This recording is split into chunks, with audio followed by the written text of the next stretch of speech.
Assalamualaikum warahmatullahi wabarakatuh. Selamat pagi anak-anakku, bertemu lagi kita di tema 1 hidup rukun dan masuk dalam subtema 2 yaitu hidup rukun dengan teman bermain. Yang pertama, coba kalian perhatikan ada gambar di sini di mana ada beberapa anak-anak yang sedang bermain.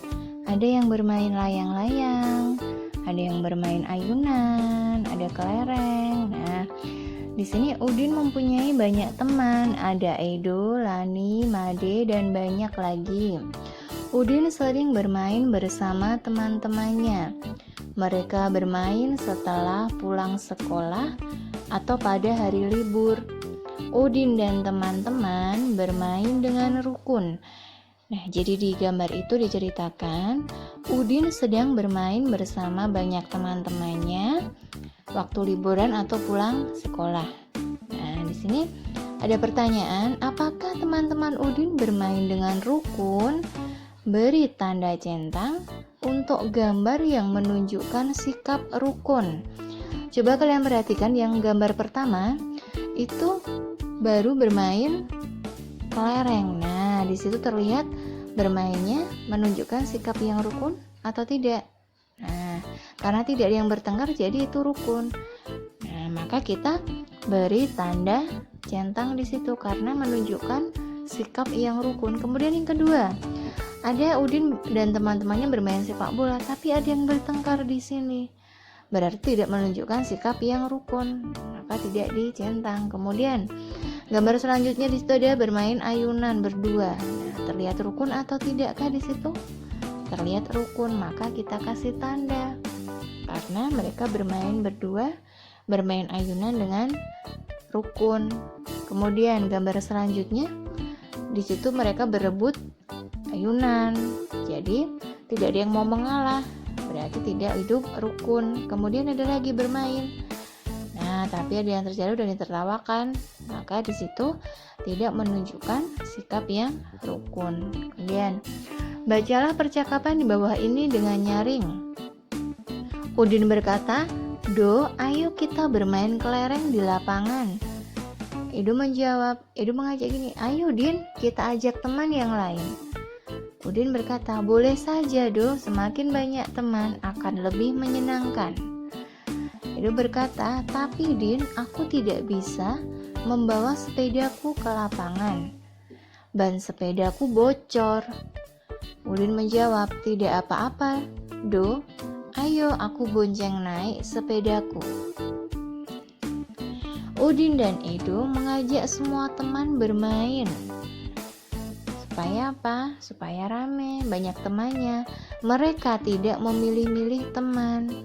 Jadi semua teman diajak tanpa memilih-milih atau membeda-bedakan teman, karena akan diajak bermain bersama. Jadi banyak temannya, banyak teman bermain dan tidak memilih-milih atau tidak membeda-bedakan teman-temannya. Jadi Udin dan Edo mempunyai banyak teman. Jadi kalian kalau mau main tidak perlu memilih-milih teman. Udin dan Edo selalu menjaga kerukunan. Dalam percakapan tadi ada kalimat ajakan. Apa itu kalimat ajakan? Dalam percakapan tadi ada kalimat ajakan. Kalimat ajakan itu adalah kalimat yang digunakan untuk mengajak orang lain melakukan sesuatu. Jadi mengajak orang lain untuk melakukan sesuatu. Kalimat ajakan biasanya ada kata ayo dan mari. Jadi kalian bisa tahu nanti kalau ada kalimat ajakan itu ada kata ayo dan mari. Dan apabila jika kita menulis kalimat ajakan harus diakhiri tanda seru. Nah, di sini ada gambar tanda seru. Jadi ini yang namanya tanda seru. Kalimat ajakan itu ada kata ayo atau mari dan diakhiri dengan tanda seru. Kalimat ajakan yang ada dalam percakapan ini adalah dalam percakapan Udin dan Edo tadi ada kata atau kalimat ajakan. yang diucapkan baik Edo maupun Udin. Nah, sekarang coba kita cari kalimat ajakan yang ada dalam percakapan Udin dan Edo. Di sini ada beberapa. Tadi ciri-cirinya kalimat ajakan itu ada kata ayo dan mari. Nah, di sini ada yang pertama. Do, ayo kita bermain kelereng di lapangan. Ada kata ayo. Kemudian ada lagi. Ayo Din, kita ajak teman yang lain. Masih adakah lagi kalimat ajakan di sini? Nah, masih ada. Ayo, aku bonceng naik sepedaku. Di situ ada kata ayo, ada kalimat ajakan. Karena ada kata ayo dan diakhiri dengan tanda seru. Udin dan Edo membawa kelereng. Kelereng Udin ada 115. Kelereng Edo ada 124. Perhatikan banyak kelereng itu bila digambarkan dengan kubus satuan. Yang pertama kelereng Udin. Ada 100 itu ratusan, ada 10 ada satuan 5. Nah, jadi kelereng Udin itu ada 115, terdiri dari 100, 10, puluhan dan 1 puluhan 10 dan 5 satuan ada 5. Kemudian untuk kelerengnya Edo ada ratusannya itu 1, kemudian puluhan ada 2 atau 20, kemudian satuannya ada 4. Nah, jadi 124. Perhatikan puluhannya. 10 itu kurang dari 20. Nah, jadi 10 itu kurang dari 20. Makanya kubus yang lebih banyak adalah karena 10 itu kurang dari 20, maka kubus yang lebih banyak berapa? 20. Jadi kelereng Udin lebih banyak atau lebih sedikit? Kelereng Udin lebih sedikit dari kelereng Edo. Karena kelereng Edo ada 10 dan kelereng Udin ada 10 ya, kelereng Edonya ada 20, jadi lebih sedikit. Kemudian berilah tanda centang untuk kumpulan benda yang lebih banyak. Kita perhatikan gambar yang pertama, ada kubus ratusan, ada 2. Kemudian untuk kubus puluhannya ada 3. Sedangkan untuk kubus satuannya ada 2. Jadi kita tulis di sini untuk kubus ratusan ada 2, berarti kita tulis 200 ditambah puluhannya ada 3, 30 ditambah satuannya 2. Jadi ada 200 ditambah 30 ditambah 2. Itu untuk gambar yang pertama, terdiri atas ratusan, puluhan, dan satuan.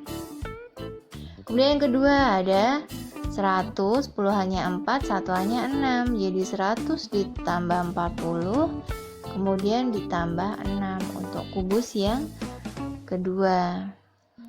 Berilah tanda centang untuk kumpulan benda yang lebih banyak. Lebih banyak mana? Nah, kelihatan ya, ratusannya ada 2, jadi yang lebih banyak yang 200 ditambah 30 ditambah 2. Karena yang kedua cuma 100, ratusannya cuma 1, jadi yang lebih banyak yang 200. Itu dilihat dari ratusannya. Kemudian soal yang kedua, di sini ada kubus ratusannya ada 1, puluhannya ada 4, dan satuannya ada 8. Maka kita bisa tulis di sini 100 ditambah 40 ditambah 8. Itu untuk gambar yang pertama. Kemudian yang kedua, ratusannya ada 3, puluhannya ada 1, satuannya ada 6. Maka kita jumlah jadi 300 ditambah 10 ditambah 6. Maka jumlah kumpulan benda lebih banyak yang mana? Nah, kita lihat ratusannya. Yang pertama cuma 1, yang kedua ada 3. Berarti 300 tambah 10 ditambah 6 itu yang lebih banyak. Karena kita lihat dari kubus ratusannya. Lebih banyak yang 300. Kemudian ada lagi di sini soal ada kelereng dalam dibungkus plastik ya. Di sini ada 10 kantong plastik dan setiap kantong plastik itu ada 10 kelereng. 10 kelereng berjumlah dalam jumlah 10 kantong plastik, berarti ada 100. Ada 100 kelereng. Kemudian ada 8 kantong plastik, di mana satu kantong plastiknya itu ada 10 kelereng, berarti jumlahnya 80. Kemudian untuk satuannya ada 3. Berarti di sini kita tuliskan 100 ditambah 80 ditambah 3. Kemudian gambar yang kedua ada 10 lagi, itu berarti 100. Ya, kemudian 6 kantong plastik, di mana satu kantong plastiknya ada 10, berarti ada 60. Nah, kemudian untuk satuannya ada 7 kelereng. Berarti kita tulis di sini 100 ditambah 60 ditambah 7. Maka jumlah yang lebih banyak yang mana? Kita lihat dari puluhannya, karena ratusannya sama. 80 atau 60, yang lebih besar yang mana? Lebih banyak. Nah, karena ratusannya sama 100 di sini, kita lihat ke puluhannya, lebih banyak 80. Nah, maka kita centang yang gambar yang atas karena lebih banyak dilihat dari puluhannya. Kemudian membandingkan bilangan. Kita belajar membandingkan bilangan. Bilangan dapat dibandingkan dengan kata kurang dari, lebih dari, dan sama dengan. Untuk membandingkan bilangan, kita lihat angka yang ratusan, lalu puluhan, dan satuan. Jadi kita lihat dulu ratusannya. Kalau kita ratusannya sama, kita lihat puluhannya. Kalau puluhannya pun sama, kita lihat satuannya. Baru kita bandingkan. Tapi kalau sama semua berarti adalah sama dengan. Yang pertama di sini ada bilangan 568 dengan 421. Dilihat ratusannya. Angka ratusannya adalah angka 5. Nah, gambar yang pertama angka ratusannya angka 5. Kemudian yang kedua, di situ angka ratusannya adalah angka 4. Nah, jadi karena angka 5 itu lebih dari 4, maka kalimat perbandingannya adalah 5 itu lebih besar dari 4 atau, nah di sini perbandingan 568 lebih dari 421. Karena kita lihat dari ratusannya dulu udah lebih besar yang angka 5. Lebih banyak. Makanya di situ lebih dari. Kemudian lalu bagaimana jika angka ratusannya sama? Nah, kalau angka ratusannya sama, maka kita bandingkan angka yang kedua, yaitu puluhannya. Kalau ratusannya sama, kita bandingkan puluhannya. Di sini ada bilangan 671 dan 682. Kita lihat yang pertama, itu angka ratusannya sama, ya kan? 6 dan 6 sama. Nah, kita bandingkan untuk puluhannya. Nah, yang pertama itu puluhannya berapa? 7 atau 70. Nah, di situ ada puluhannya angka 7. Kemudian yang kedua, puluhannya adalah angka 8. Nah, jadi kita bandingkan. Angka 7 itu lebih dari 8 atau kurang dari? Atau lebih sedikit dari 8? Nah, maka di sini karena angka ratusannya sama, maka kita bandingkan puluhannya. Angka 7 kurang dari 8. Maka kalimat perbandingannya adalah 671 kurang dari 682. Karena angka 7 kurang dari angka 8. Kemudian lalu bagaimana jika angka ratusan dan puluhannya sama? Kalau ratusan dan puluhannya sama, maka kita bandingkan satuannya. Kita lihat satuannya, kita bandingkan. Di sini ada bilangan 917 dan 913. Ratusannya sama angka 9 dan puluhannya sama angka 1. Kita lihat satuannya. Jadi puluhannya sama ya. Satuannya di sini yang pertama adalah angka satuannya angka 7. Kemudian yang kedua, angka satuannya adalah angka 3. Nah, di sini kita bandingkan antara angka 7 dan angka 3. Karena angka ratusannya dan puluhnya sama, maka kita bandingkan satuannya. Angka 7 lebih dari 3, maka kalimat perbandingannya adalah 917 lebih dari 913. Nah, mungkin itu untuk materi tema 1 subtema 2, hidup rukun dengan teman bermain. Wassalamualaikum warahmatullahi wabarakatuh.